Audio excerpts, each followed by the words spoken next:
کہ ہم نے سے بنا دی، ایسے کو بنا دی۔ سوال پیدا ہوا پروردگار نے کہا جو میں جانتا ہوں وہ تم نہیں جانتے۔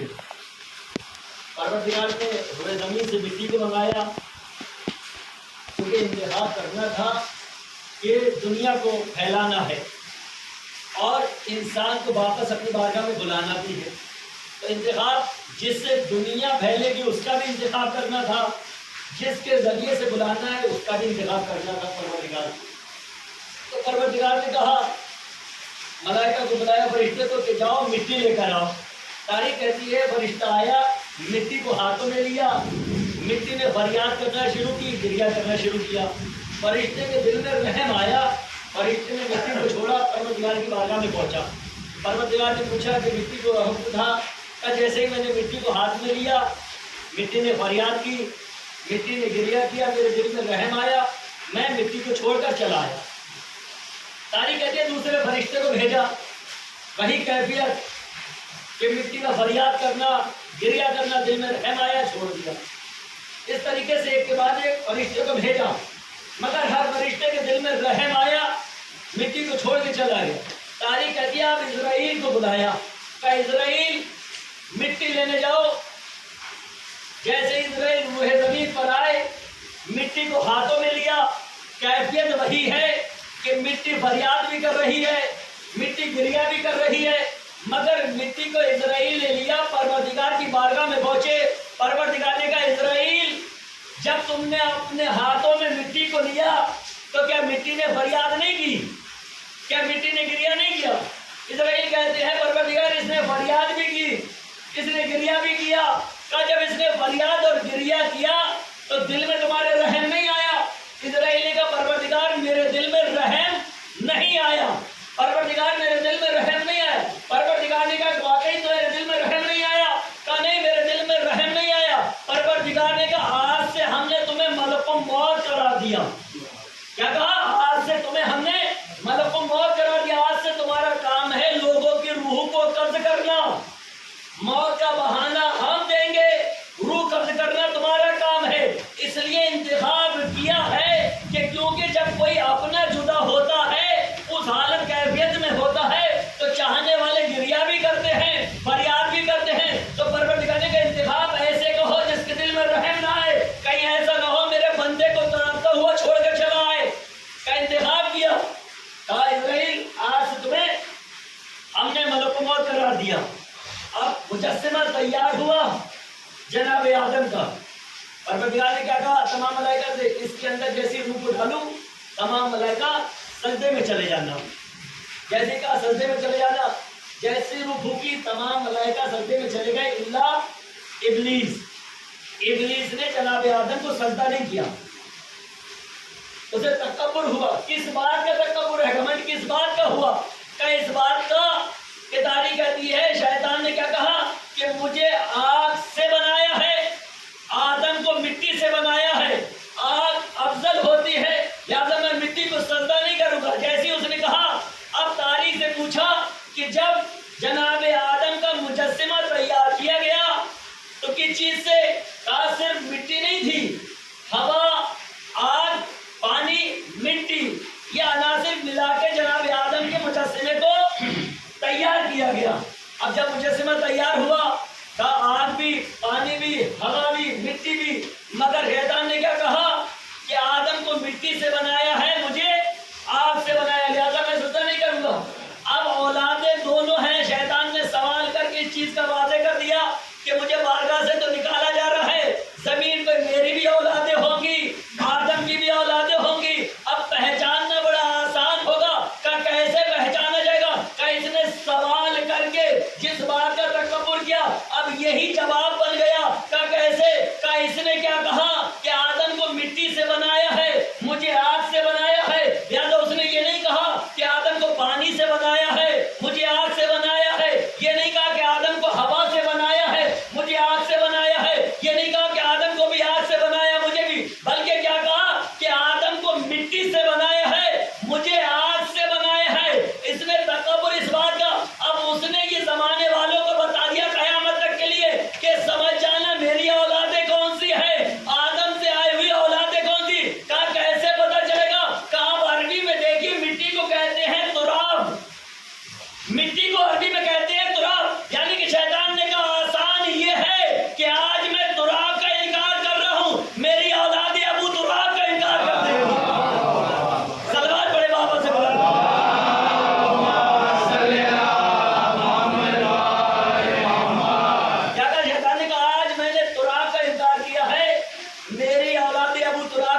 کر دیں گے.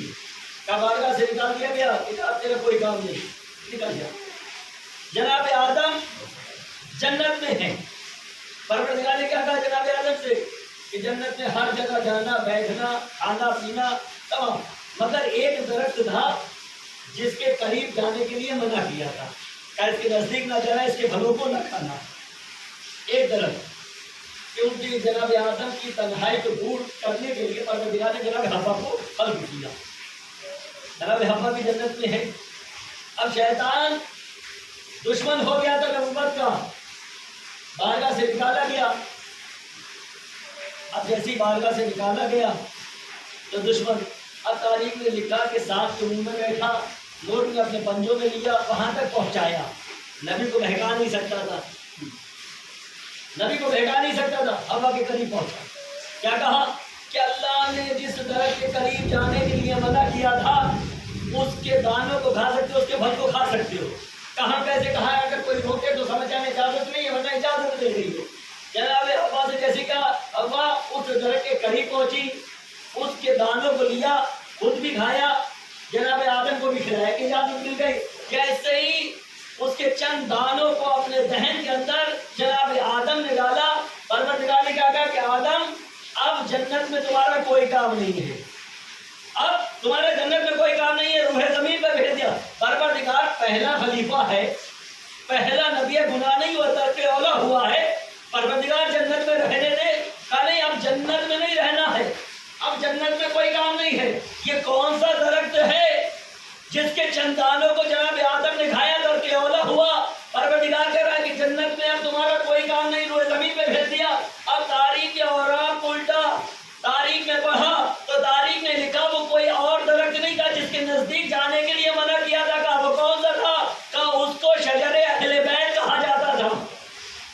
کیا کہا, جس کے نزدیک قریب جانے کے لیے جناب آدم کو منع کیا تھا وہ شجر کون سا تھا, کہا شجر اہل بیت. اہل بیت کا پیڑ کہا گیا اسے, کہا وہ کوئی اور درخت نہیں تھا بلکہ شجر اہل بیت تھا. اب مسلمانوں ذرا مجھے یہ تو بتاؤ کہ پہلا نبی, پہلا خلیفہ اگر شجر اہل بیت کے چند دانوں کو کھا لے تو اللہ کہے تمہارا جنت میں کوئی کام نہیں ہے, امت باغ زہرا کو کھا لے تو کیسے جنتی ہوگا. صلوات بڑے بابا سے بولو.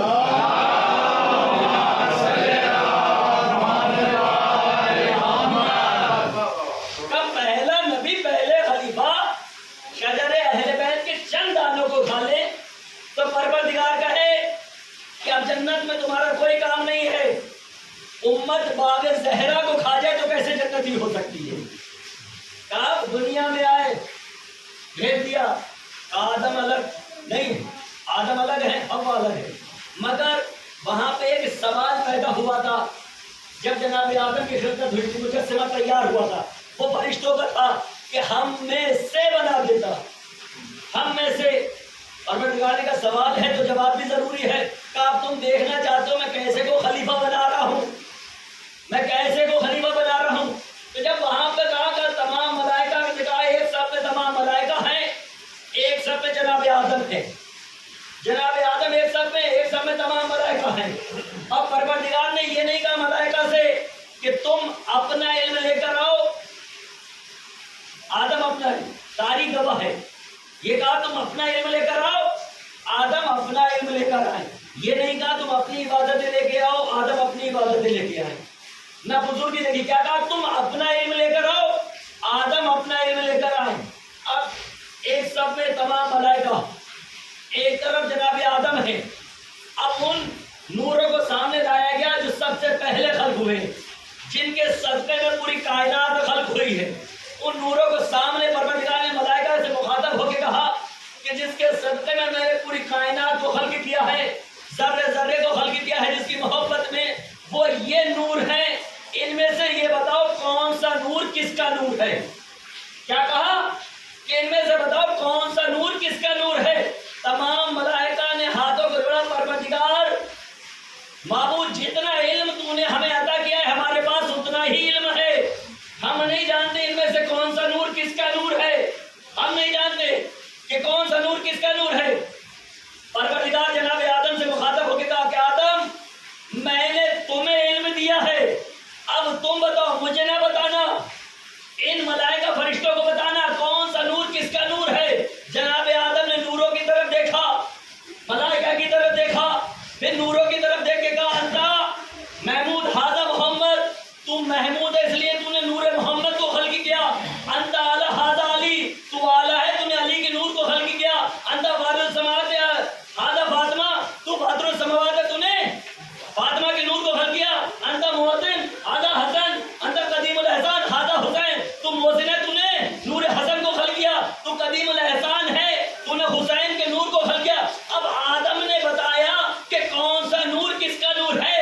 اللہ نے کہا سمجھ میں آیا میں نے کیسے کو خلیفہ بنایا، یعنی کہ وہاں پہ اللہ نے بتا دیا کہ یاد رکھو یہ قیامت تک کے لیے ہے، جب بھی کسی کو خلیفہ بنایا جائے گا تو بزرگی پہ نہیں بنایا جائے گا، علم دیکھ کے بنایا جائے گا۔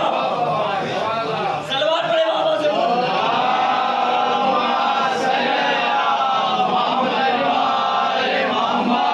بتا دیا کہ اگر خلیفہ بنانا ہے تو بزرگی دیکھ کے نہیں بنانا ہے، بلکہ کیسے کا علم دیکھ کر۔ تو ہر دور میں جو بھی خلیفہ بنا اب یہ دیکھنا اس سے بہتر کوئی ہے یا نہیں ہے۔ اب جو خلیفہ بنا رہے ہیں اب ان سے پوچھا جائے کہ علی سے بہتر کوئی عالم تھا؟ علی سے بہتر کوئی عالم نہیں تھا۔ اللہ نے بتا دیا کہ خلافت مجھے بنانا ہے، میرے ہاتھ میں ہے کہ خلیفہ کسے بنائے گی۔ میں نے بندے نہیں دیا خلیفہ بنانے کا، یہ یار ہاتھ میں ہے۔ اللہ نے روئے جناب آدم کو بھی ابا کو بھی، دونوں ایک دوسرے سے جدا، ابا الگ آدم الگ۔ تاریخ گواہی سے کبھی بھی سنا کہ دونوں ایک دوسرے کی محبت میں رو رہے ہیں، گریا کر رہے ہیں، رو رہے ہیں ایک دوسرے کی محبت میں، جدا ایک الگ الگ دونوں کو تارا، ایک دوسرے کی محبت میں رو رہے ہیں۔ جب عرصہ بیتا جبرائیل آئے، آنے کے بعد کہ آدم حوا سے ملنا چاہتے ہو؟ بے شک ملنا چاہتا ہوں، دعائیں کر رہا ہوں مگر دعا قبول نہیں ہو رہی ہے، چاہتا بہت ہوں کہ حوا سے ملاقات ہو جائے، مل جاؤ۔ کہا آدم اگر دعا مانگ رہے ہو تو اس طریقے سے مانگو جیسے اللہ چاہتا ہے۔ جبرائیل بتا رہے ہیں، کس کو بتا رہے ہیں؟ پہلے نبی کو، پہلے خلیفہ کو بتا رہے ہیں کہ ایسے مانگو جیسے اللہ چاہتا ہے۔ کہا اللہ کیسے چاہتا ہے؟ کہا جن نوروں کو سب سے پہلے خلق کیا ہے ان کے وسیلے سے دعا مانگو، تمہاری دعا قبول ہو جائے گی۔ ادھر آدم نے پنج تن کے وسیلے سے جیسی دعا مانگی، دعا قبول ہو گئی، حوا سے مل گئی۔ اے مسلمانوں ذرا مجھے یہ تو بتاؤ، جب پہلے نبی پہلے خلیفہ کی دعا بغیر پنج تن کے وسیلے سے قبول نہیں ہوتی تو تمہاری دعا بغیر وسیلے کے کیسے قبول ہو سکتی ہے؟ صدوات بڑے بابا سے۔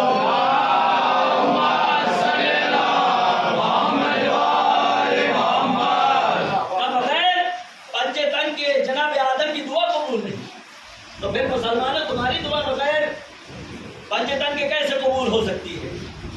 آدم نے دعا کی، جناب حوا سے مل گئے، دو بیٹے عطا کیے، حابیل قابیل۔ شیطان نے وسوسہ ڈالا، اور وسوسہ کیسا؟ یہی کہ قربانی اللہ کی راہ میں کس کی قبول ہو۔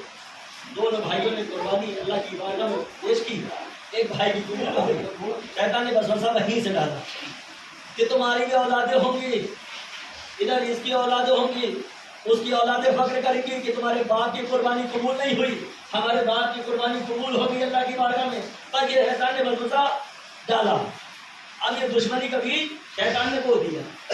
اب شیطان نے جیسے ہی بیج ڈالا، اب یہ وسوسہ آگے بڑھا، بھائی نے بھائی کو قتل کر دیا، بھائی نے بھائی کو قتل کر دیا۔ دونوں نبی کے بیٹے ہیں، پہلے نبی پہلے خلیفہ کے دونوں بیٹے ہیں، مگر بھائی نے بھائی کو قتل کیا، اور جب بھائی نے بھائی کو قتل کر دیا تو جناب آدم کو خبر ہوئی، تو جناب آدم نے گریہ بھی کیا، ایک بیٹے پہ دوسرے پہ لعنت کی، اور بتایا کہ مظلوم پہ گریہ کرنا، ظالم پہ لعنت کرنا، چاہے بھلے ہی نبی کا بیٹا ہو یا رشتہ دار ہو، اگر مظلوم ہے تو گریہ کرنا، ظالم ہے تو لعنت کرنا۔ اس کے بعد پروردگار نے ایک بیٹا اور عطا کیا، عزیز، پھر اسے نبوت ملی، یہ سلسلہ اب آگے بڑھا، کیونکہ پروردگار نے ایک کے بعد ایک نبی کو بھیجتا چلا گیا۔ جب ایک کے بعد ایک نبی آئے تو تاریخ کہتی ہے کہ جب سلیمان کا دور آیا، جناب سلیمان کی حکومت ذرے ذرے بہت بڑی حکومت، ہوا بھی تابع دار، جنات پرند چرند سب حکم کتابیں تھے، بہت بڑی حکومت جناب سلیمان کو اللہ نے عطا کری۔ جب جناب سلیمان کو اتنی بڑی حکومت ملی کہ ہر چیز پہ تاریخ کہتی ہے کہ اپنے لشکر کے ساتھ جناب سلیمان نکلے، اور جب نکلے تو ایک راستے جا رہے تھے، وہاں تمام چیٹیاں جمع تھی، آپس میں گفتگو کر رہی تھی، کہ ایک چیٹی نے آ کے کہا کہ سلیمان کا قافلہ ادھر سے آنے والا ہے، اپنے اپنے گھروں میں چلے جاؤ، ایسا نہ ہو کہ وہ اپنے پاؤں سے ہمیں رون دے، اس لیے اپنے اپنے گھروں میں چلے جاؤ۔ تاریخ کہتی ہے تمام چیٹیاں اپنے اپنے گھروں میں چلی گئی۔ یہ جیسے ہی پیغام، یہ آواز ہوا نے اپنے دوش پہ لے کر سلیمان کے کانوں تک پہنچایا، جیسے ہی کانوں تک یہ خبر ملی، قافلے کو وہیں ٹھہرایا، وہیں ٹھہرانے کے بعد تمام چیٹیوں کو بلایا، اور چیٹیوں کو بلانے کے بعد کہا کہ میں اللہ کا نبی نہیں ہوں، کہا بے شک آپ اللہ کے نبی ہیں، کہا آپ اللہ کے نبی ہیں، کہا میں ظالم ہوں، کہا نہیں، کہا تو پھر مجھ سے خوف زدہ ہو کے اپنے اپنے گھروں میں کیوں چلی گئی، کہ میں ظالم نظر آ رہا ہوں، اللہ کا نبی نہیں ہوں، کہا بے شک آپ اللہ کے نبی ہیں، ظالم نہیں ہے، کہا پھر میرے خوف کی وجہ سے تم اپنے اپنے گھروں میں کیوں چلی گئی۔ چیٹیوں سے جیسی سلیمان نے کہا، تمام چیٹیوں نے ایک چیٹی کی طرف اشارہ کیا، کہا اس نے آ کے کہا، اس کی باتوں میں ہم اپنے اپنے گھروں میں چلے گئے۔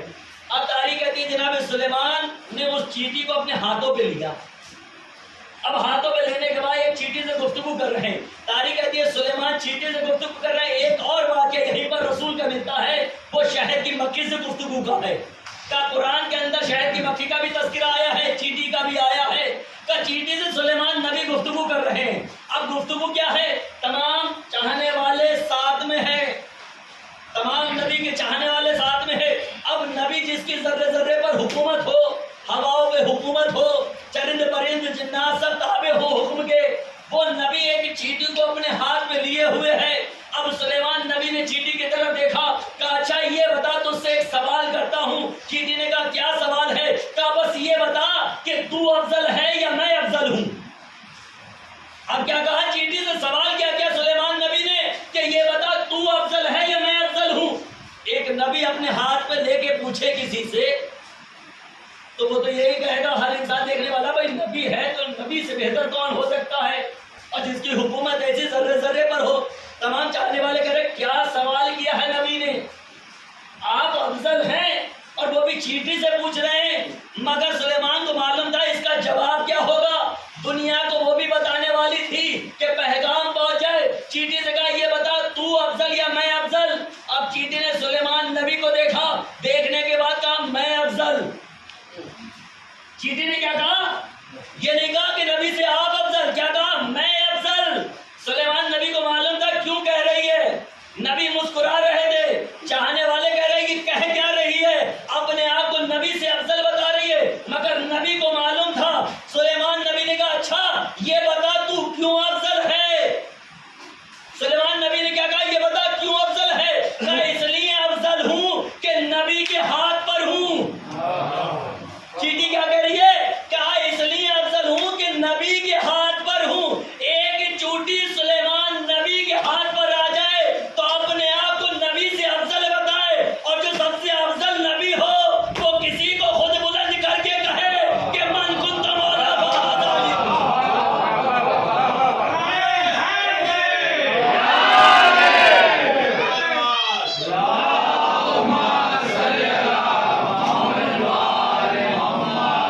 ایک چیٹی سلیمان نبی کے ہاتھ پر آئے تو اپنے آپ کو کہے کہ نبی سے افضل، کہا کیوں، اس لیے نبی کے ہاتھ پر ہوں۔ ایک چیٹی سلیمان نبی کے ہاتھ پر آ جائے وہ اتنی افضل، اور جو نبیوں کا سردار ہو وہ خود کسی کو اپنے ہاتھوں سے بلند کر کے کہے کہ من کنت مولا فہذا علی مولا، تو وہ پھر کتنا افضل ہوگا۔ کہا اب سلیمان نبی آگے، کہا اب سلیمان نبی جس کی حکومت اور جنات پرند چرند ہر حکم دیتا ہے، سلیمان نبی نے کہا پروردگار میں چاہتا ہوں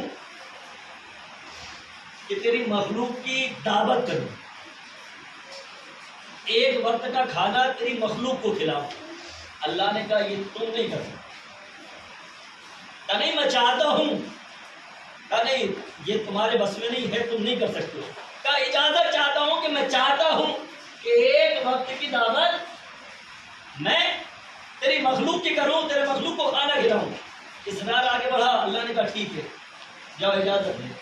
اب حدود کے ذریعے اور ہوا کے ذریعے جنات سب کے ذریعے سے پیغام سب کو پہنچا دیا کہ فلاں دن فلاں سمندر کے کنارے تمام مخلوق کا کھانا ہے، دعوت ہے سلیمان نبی کی طرف سے۔ تمام مخلوق کی انتظار، ٹھیک ہے وہ وقت آیا، دیر بن رہی ہے، دیکھو کا انتظام تیار ہو رہا ہے۔ اب سمندر کے کنارے بن رہا ہے، تاریخ کہتی ہے کہ ایک مچھلی نے سمندر سے اپنے منہ کو نکالا، کہا اللہ کے نبی کیا کھانا تیار ہو گیا؟ جیسے ہی کہا بھی کھانا تیار نہیں ہوا، رک جا۔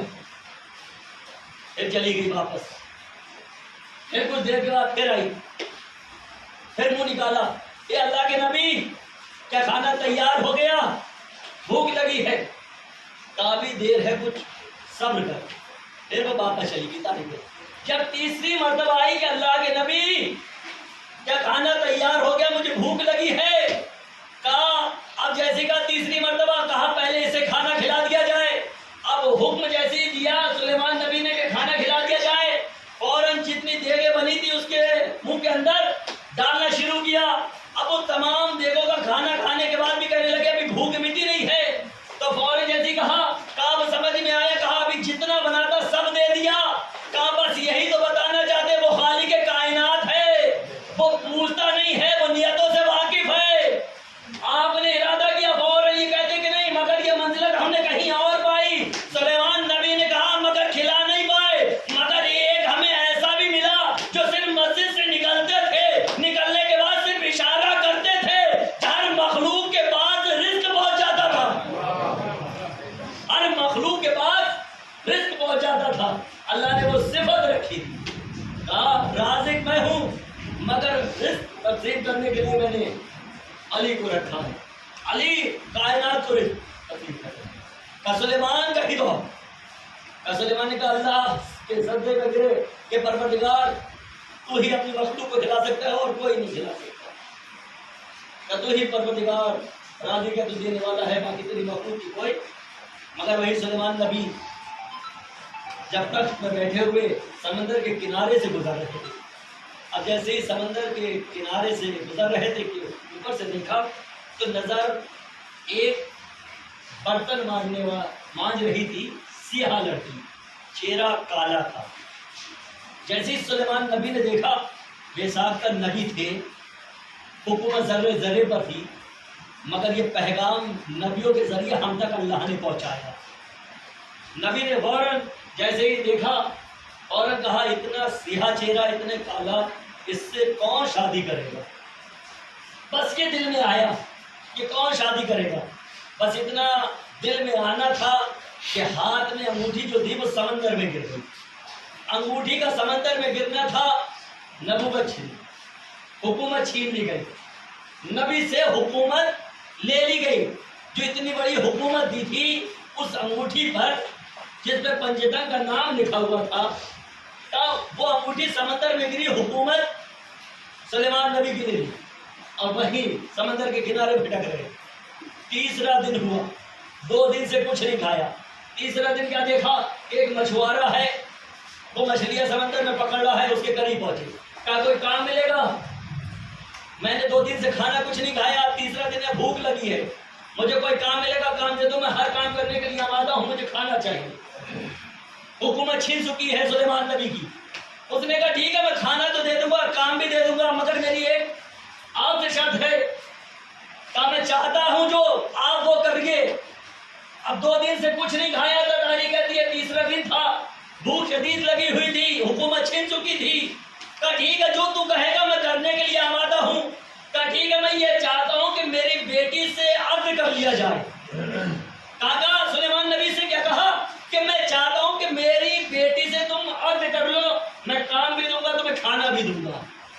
اب 2 دن ہو گئے، تیسرا دن شدید بھوک تھی، کہا ٹھیک ہے مجھے منظور ہے۔ اب عقد ہو گیا، عقد ہونے کے بعد جب عقد ہو گیا تو سلیمان نبی نے جب دیکھا چہرہ عقد کے بعد، تو تاریخ کہتی ہے وہی لڑکی جس کے لیے دل میں گمان آیا تھا کہ کون شادی کرے گا، حکومت چھن گئی تھی، کہا جیسے ہی دل میں خیال آیا انگوٹھی گری، حکومت چھن گئی، اسی سے عقد ہوا۔ اب وہاں رہ رہے تھے، کہا ٹھیک ہے صبح ہوئی، کہاں پہ بیٹھے مچھوارے کے ساتھ سمندر، مچھلی ایک پکڑی، اسے گھر گیا، کہا اسے بنا لینا، شام میں آؤں گا۔ وہ دے کے گئے۔ تاریخ کہتی ہے جب اس نے اس کو بنانا شروع کیا، کاٹا تو اس کے پیٹ میں ایک انگوٹھی نکلی، اس نے وہ انگوٹھی تاخ پہ رکھ دی۔ شام میں جب نبی واپس آئے سلیمان میں، اور اس مچھلی کو بنا ہوا آیا، کھایا، جیسے ہمارے یہاں بھی ہے کہ ہم رات میں بیٹھ کے جب گفتگو کرتے ہیں، کب بھائی کہ تمہیں معلوم ہے میں کون ہوں، میرے بارے میں کچھ خیال ہے؟ کہ نہیں مجھے نہیں معلوم، کہ میں اللہ کا نبی ہوں، میرا نام سلیمان ہے، میں اللہ کا نبی ہوں، میری بہت حکومت اتنی بڑی، مگر اب حکومت کا کس بنا پہ؟ کہ بس میں نے تمہیں تخت کی بلندی سے جب دیکھا اور میرے ذہن میں یہ خیال آیا کہ اتنی سیاہ کالی لڑکی، اس سے شادی کون کرے گا؟ بس اتنا گمان میرے دل میں آنا تھا کہ انگوٹھی سمندر میں گر گئی۔ جیسے کہا انگوٹھی سمندر میں، اس نے کہا ٹھہریے، مجھے بھی کچھ ملا ہے، جو مچھلی آپ لے کے آئے تھے اس کے اندر نکلا ہے۔ وہ گئی، جانے کے بعد انگوٹھی لے کے آئی، اس نے انگوٹھی کو پیش کیا، دیکھا سلیمان نبی نے انگوٹھی، کہا یہ وہی انگوٹھی ہے جس سے مجھے حکومت اللہ نے عطا کی تھی، اتنی بڑی حکومت۔ بس میرے ذہن میں گمان آیا اور رسول شکر کیا کہ اللہ میں جانتا ہوں تیری مخلوق جو تو نے خلق کی ہے اس کے بارے میں بندے کو اتنا اختیار نہیں ہے کہ اس کے بارے میں کچھ ایسا سوچے، بلکہ یہ کہا کہ جب بھی اپنے سے قدر کو دیکھنا تو اللہ کا شکر ادا کرنا، پروردگار تیرا شکر ہے تو نے اوروں سے بہتر ہمیں بنایا۔ صلوات پڑھے بابا سے بولا۔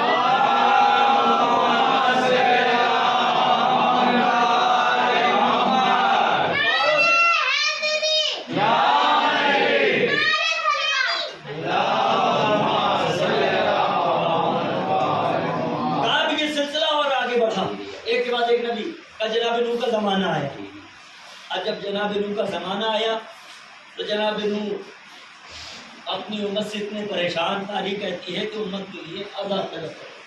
پروردگار نے کہا پہلے کشتی تیار کرو، یہ کشتی عذاب بھیجے کے کشتی تیار کرو۔ اب لوگ مذاق پانی کا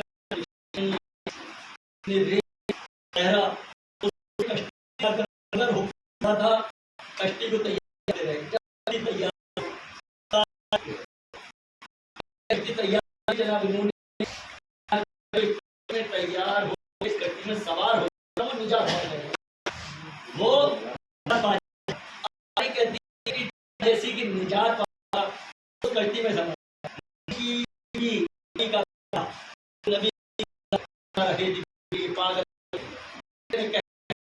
سوچتے تھے کہ آپ پہاڑی پہ چڑھ جائیں گے، درخت کچھ نہیں،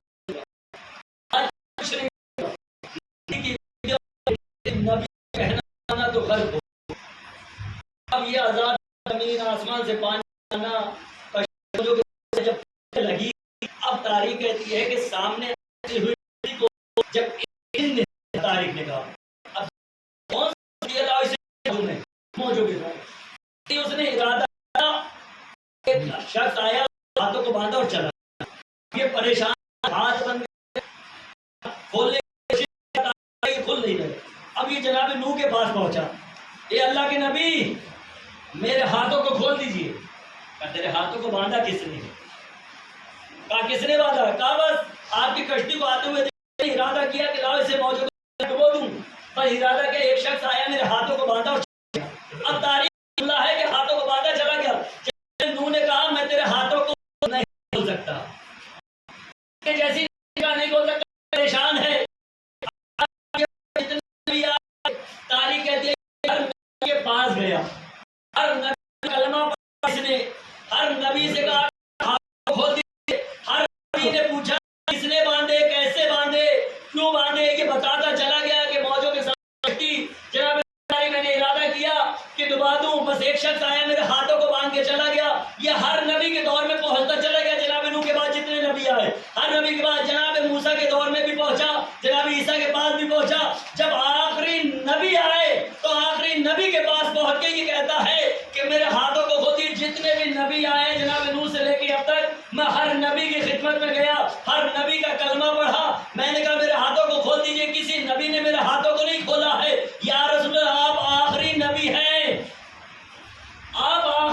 آپ کے پاس کوئی نبی نہیں آئے گا، میرے ہاتھوں کو کھول دیجیے. کہا باندھا کس نے اسے؟ پھر بیان کیا کہ کشتی آ رہی تھی، موجوں کے سارے من چاہ ڈوبا دوں کہ ایک شخص آیا میرے ہاتھوں کو باندھ کے چلا گیا. اب تاریخ کا جملہ ہے، سماعت کیجئے گا کہ جیسے ہی کہا تو اللہ کے رسول نے کہا ٹھیک ہے، یہ بتا جس نے تیرے ہاتھوں کو باندھا ہے کیا تو اسے پہچان لے گا؟ کہا بے شک پہچان لوں گا. کہا ٹھیک ہے، کل مسجد میں آ جانا، تیرے ہاتھ کھل جائیں گے. کیا کہا؟ کل مسجد میں آ جانا، تیرے ہاتھ کھل جائیں گے. اب یہ انتظار کر رہا ہے، رات ڈھلی، دن نمودار ہوا. اب یہ مسجد میں پہنچا، کیا دیکھا کہ نبی ہیں. نبی کے پاس پہنچا، یا اللہ کے نبی، یا رسول اللہ میرے ہاتھوں کو کھول دیجئے. اب جیسے کہا ہاتھوں کو کھول دیجئے، فوراً کہا یہ بتا تو پہچان لے گا؟ کہا ہاں میں پہچان لوں گا. کہا پہچان لے گا جس نے ہاتھ باندھے؟ کہا ہاں. اب جیسے کہا ادھر دیکھ. جیسے ہی اس نے دیکھا علی کو بیٹھا ہوا دیکھا، فوراً علی کے چہرے کو دیکھ کے یہ کہتا ہے یا رسول اللہ یہ وہی شخص ہے جس نے میرے ہاتھوں کو باندھا تھا. کہا جو تاریخ میں آپ نے سنا کہ ہر نبی کی مدد علی نے کی ہے، ہر نبی کی مدد علی نے. فوراً کیا کہتا ہے یا رسول اللہ یہ وہی شخص ہے جس نے میرے ہاتھوں کو باندھا ہے، میں پہچان گیا یہی وہ ہے جس نے میرے ہاتھوں کو باندھا تھا. یا رسول اللہ میرے ہاتھوں کو کھول دیجئے. اللہ کے رسول نے کہا ٹھیک ہے تیرے ہاتھ کھل جائیں گے، پہلے یہ بتا تیرا کلمہ کیا ہے؟ کہا میں آپ کا کلمہ پڑھتا ہوں، میں آپ کا کلمہ پڑھتا ہوں. فوراً کہتے تاریخ کہتی ہے اس نے کہا کہ جیسے ہی کلمے کو پڑھا کہ لا الہ الا اللہ محمد رسول اللہ، فوراً تاریخ نے لکھا کہ فوراً تاریخ نے نشر کر لیا. کہا جیسے ہی اس نے کہا رسول مسکرائے، کہا تیرے ہاتھ نہیں کھل سکتے ہیں، تیرے ہاتھ نہیں کھل سکتے. فوراً گھبرا گیا، یا رسول اللہ آپ کے بعد کوئی نبی نہیں آئے گا، آپ آخری نبی ہیں. اس نے نبیوں کے پاس گیا، کسی نے ہاتھوں کو نہیں کھولا. بڑی آس بڑی حسرت سے آیا ہوں، میرے ہاتھوں کو کھول دیجئے. کہا میں تیرے ہاتھوں کو نہیں کھول سکتا. تو کہا پھر کون کھول سکتا ہے میرے ہاتھوں کو؟ کہا تیرے ہاتھوں کو اگر کھلوانا ہے تو ولایت کا اقرار کر لے،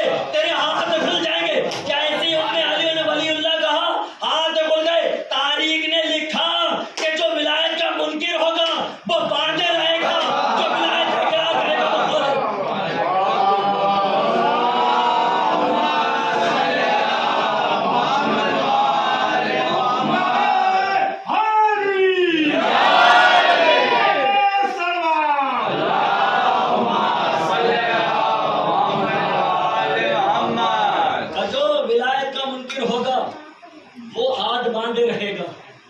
جو ولایت کا اقرار کرنے والا ہوگا اس کے ہاتھ کھلے ہوئے ہوں. کہ یہی علی کی ولایت ہاتھوں کو کھول دیتی ہے، چاہے وہ نماز ہو یا فرش اعضا ہو. یہ علی کی ولایت ہے جو ہاتھوں کو کھول دیتی ہے، مصلی پہ بھی کھول دیتی ہے اور فرش اعضا پر بھی کھول دیتی ہے. کہ یہ علی کی ولایت ہے. کہ یہی ہے کہ کچھ تو ایسے ہی تھے رسول کے وزن میں، انہوں نے بھی وہاں پہ سوال کیا تھا جب شہر کی مکی رسول کے ہاتھ پر بیٹھی ہوئی تھی اور رسول گفتگو کر رہے تھے. تمام صحابہ موجود تھے، بیٹھے ہوئے دیکھ رہے تھے اس منظر کو. رسول گفتگو کر رہے ہیں شہد کی مکھی سے. اس میں سے ایک کو بڑا بے قراری ہوئی، بے چینی. وہ کھڑا ہو گیا. کھڑا ہونے کے بعد کہنے لگا یا رسول اللہ آپ کے شہد کی مکھی کے بولنے کا لہجہ، اس کی زبان کو سمجھ رہے ہیں اور یہ آپ کی زبان کو سمجھ رہی. اللہ کے رسول نے کہا میں رحمت العالمین ہوں، پوری کائنات کے لیے رحمت بن کے آیا ہوں. بے شک یہ مجھے سمجھ رہی ہے، میں اس کی بات کو سمجھ. اچھا اگر یہ آپ کی بات کو بھی سمجھ رہی ہے، آپ اس کی بات کو سمجھ رہے تو میرا ایک سوال اس سے تھا. کیا سوال ہے؟ کہ میں یہ چاہتا ہوں کہ یہ بتائے کہ پھول کا جو رس ہوتا ہے وہ کڑوا ہوتا ہے. پھول کا رس کڑوا ہوتا ہے، یہ اسے میٹھا کیسے کرتی ہے؟ سوال کیا کیا اس نے؟ یا رسول اللہ اس شہد کی مکھی سے میرا سوال یہ ہے کہ پھول کا جو رس ہوتا ہے وہ کڑوا ہوتا ہے، یہ میٹھا کیسے کرتی ہے؟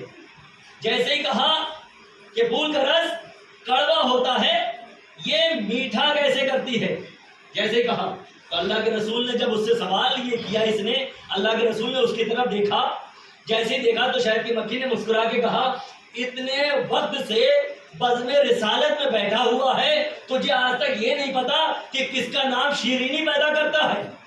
کہ تجھے آج تک یہ نہیں معلوم؟ کہ سوال کیا کیا پھول کا رس کڑوا ہوتا ہے، یہ میٹھا کیسے کرتی ہے؟ شہد کی مکھی نے جو جواب دیا شاعر نے 4 مصروں میں ڈال دیا. شہد کی مکھی نے کہا عشق حیدر میرے پرواز کی ریانت ہے.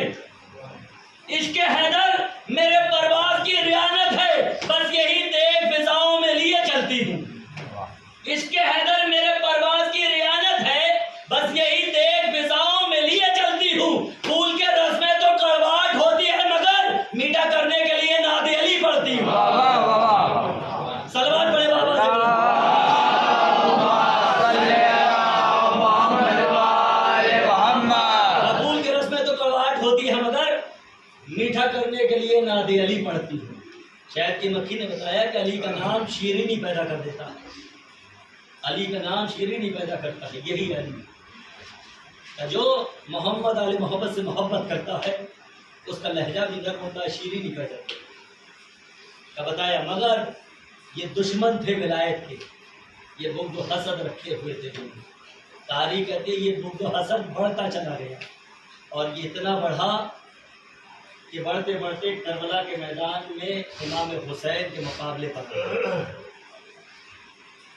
یہی ہے۔ کربلا کے میدان میں امام حسین نے یہی کہا تھا، تو مجھے کیوں قتل کرنا چاہتے ہو کہ میں نے دین محمد میں کوئی تبدیلی کی ہے؟ میں نے حرام کو حلال، حلال کو حرام کیا؟ کہ نہیں، آپ نے دین محمد میں کوئی تبدیلی نہیں کی ہے، آپ نے حرام کو حرام ہی رکھا ہے، حلال کو حلال رکھا ہے۔ کہا پھر کیوں مجھے قتل کرنا چاہتے ہو؟ تو بس وہاں سے آواز بلند ہوئی کہ تمہارے بابا علی کے بغض میں، تمہارے بابا علی کے بغض میں ہم تمہارے ذرا دین محمد کو بچانے کے لیے حسین کربلا کے میدان میں آ گئے۔ آئے عزیزو، ذرا یاد کریے وہ منظر کہ جب گھر میں چھوٹے بچے ہوں، گھر کے اندر بھائی بڑا ہو، بہن چھوٹی ہو اور باپ کا سایہ سر سے اٹھ جائے تو ہائے ہم جب تسلی دیتے ہیں سینے سے لگاتے ہیں اولادوں کو کہ باپ کا سایہ سر سے اٹھا ہے، پرسہ دیتے ہیں، مگر ہائے کربلا کے میدان میں حسین کی بیٹی سکینہ کو کس طریقے سے پرسہ دیا گیا۔ ہائے وہ سکینہ جو 4 سال کی سن ہے جس سکینہ کا، اس سکینہ کو کس طریقے سے پرسہ دیا گیا، جیسے ہی باپ کا سایہ سر سے اٹھا، ہائے کس طریقے سے پرسہ ہے کہ رخسار پہ تماچے لگائے گئے، کانوں سے گوشوارے چھین لیے گئے، سر سے چادر کو چھین لیا گیا۔ ہائے سکینہ، حسین کی بیٹی سکینہ، عزیزو یہی سکینہ جو حسین کے سینے پہ سونے والی سکینہ، عزیزو یہی وہ سکینہ ہے۔ ارے چھوٹی سی سکینہ 4 سال کی، ارے ایک رسم میں 12 گلے ہے، ارے جب یہ قیدی بنا کے لے کے چلے ہیں، سکینہ پنجوں پہ سفر طے کیا ہے سکینہ سے۔ جب راوی نے پوچھا اے بی بی آپ پنجوں پہ سفر کیوں چل کر رہی ہیں؟ کہا اس لیے کہ میں چھوٹی ہوں، جیسے ہی میں زمین پہ قدم رکھتی ہوں میرا گلا گھٹتا ہے، اس لیے میں پنجوں پہ سفر۔ مولا کوئی غم نہ تھا سوائے مظلوم کربلا کے۔ ہائے حسین کی رقیہ، حسین کی بیٹی جسے حسین بہت محبت کرتے، وہی سکینہ جس نے پنجوں پہ سفر طے کیا ہے۔ عزیز و مقام بھی ہے جب درباری یزیدی میں پہنچے، عزیز و ملعون تخت پہ بیٹھا ہوا تھا، شرابیوں کا مجمع تھا، اس ملعون نے جیسے ہی کہا کہ میں نے سنا ہے کہ حسین کی ایک بیٹی سکینہ ہے جسے حسین بہت محبت کرتے تھے، وہ حسین سے بڑا محبت کرتی تھی۔ کہاں کسی نے اشارہ کر کے کہا کہ ہاں وہ سکینہ ہے، یہ حسین کی بیٹی سکینہ ہے، یہ اپنے بابا کو بہت چاہتی ہے، بابا اس کی سے بہت چاہتے تھے۔ آج اس کی محبت کا امتحان لیا جائے گا۔ اللہ اللہ، ایک بیٹی سے ایسا امتحان، ارے جیسے کا امتحان محبت کا ہے، تخت میں سر حسین کو لایا گیا، سامنے رکھا گیا، سکینہ سے کہا کہ اپنے بابا کے سر کو اپنی آغوش میں بلا۔ تو سکینہ نے جلے ہوئے دامن کو پھیلایا، اے بابا آج بیٹی اور باپ کی محبت کا امتحان، اے بابا آج آپ کی اور میری محبت کا امتحان، اے بابا میری آغوش میں آ جائے۔ بس اتنا کہنا تھا، تخت سے سر حسین بلند ہوا، ارے سکینہ کی آغوش میں آ گیا، سکینہ نے رخسار پہ رخسار رکھ دیے، اے بابا آپ کے بعد گوشوارے چھین لیے گئے، اے بابا آپ کے بعد رخسار پہ تماچے لگائے گئے، سکینہ رخسار پہ رخسار رکھے ہوئے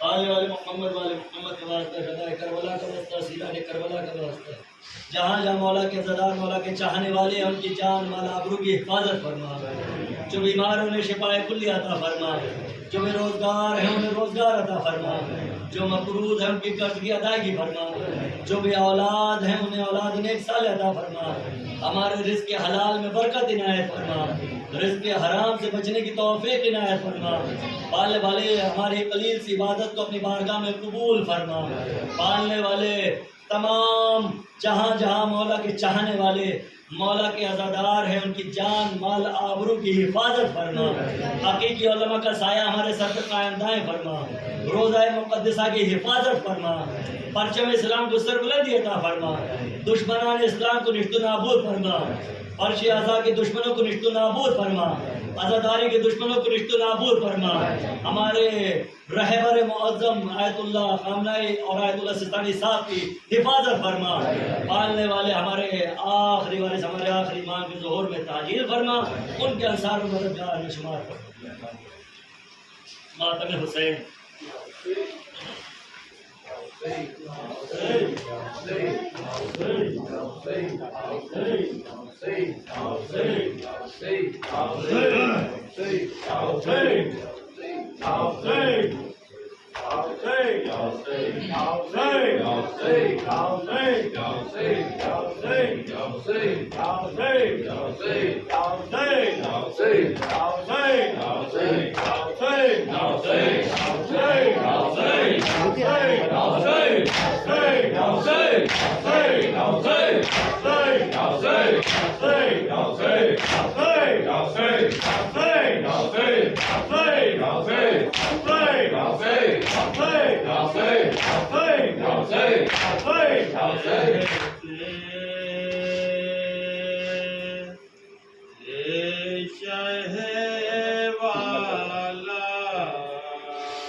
سکینہ